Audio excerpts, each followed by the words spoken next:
Hi everyone, it's me again, Happy Lou Vlog. So welcome back to my random vlogs. More power and keep safe everyone. So God bless. It's me again, Happy Lou Vlogs. Hi guys, welcome back again to my channel. It's me, Happy Lou Vlog. So our video for today is how to make how to prepare special vegetable salad. So, yan. One part ng ating chicken breast. So, yan. Slice ko siya into 3. Ay, hiniwaan ko lang pala. So, then, marinate ako ng asin, paminta, paprika, and rosemary dry, and yogurt, and then lemon juice. So overnight yan, and then sa morning, ipa-fryer ko lang siya.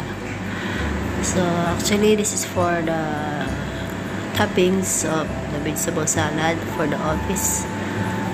Baon siya ni Madam. So, simpleng-simple lang guys. Hope na gustuhan nyo. So, may soy sauce din yan.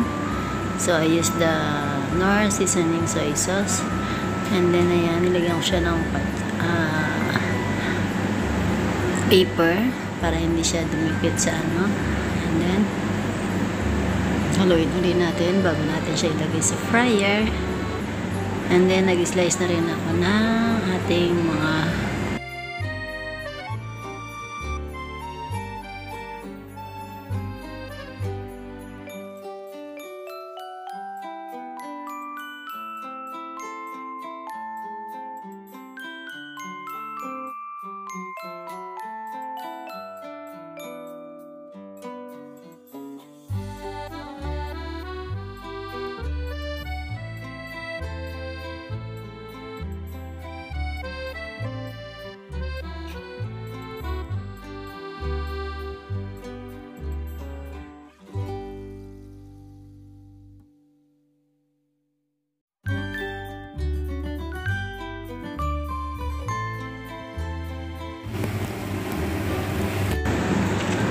Siyempre, ang ating pre-wash and pre-dry na vegetable, carrots, lettuce, and purple cabbage, and cucumber. So,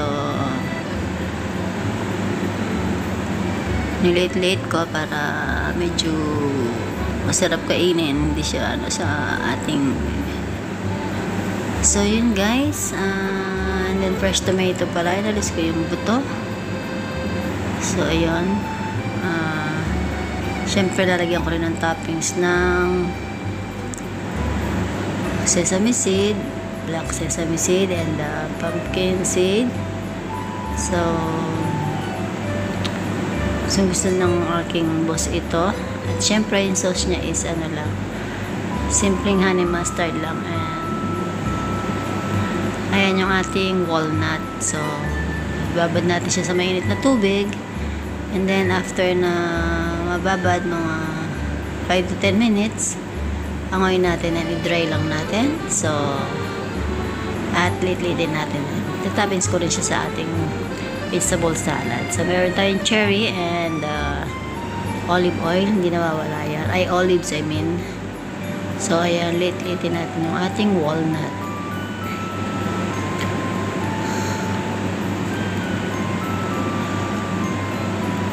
So, yun lang guys. I hope na magustuhan nyo ang aking simpleng salad for today. So, thank you for watching and for your support. So,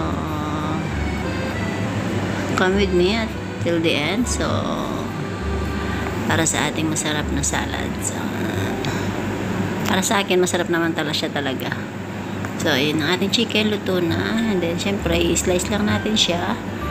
And then, ito-toppings natin siya doon sa taas ng ating vegetable salad. Kung may available pa akong avocado, is meron din siyang avocado. Papalagyan to ni Madam. Kaso, naubusan kami ng stock. Hindi nakabili. So, medyo na busy. Ayan yung ating chicken. So, yun lang. Tapos na ang ating special vegetable salad.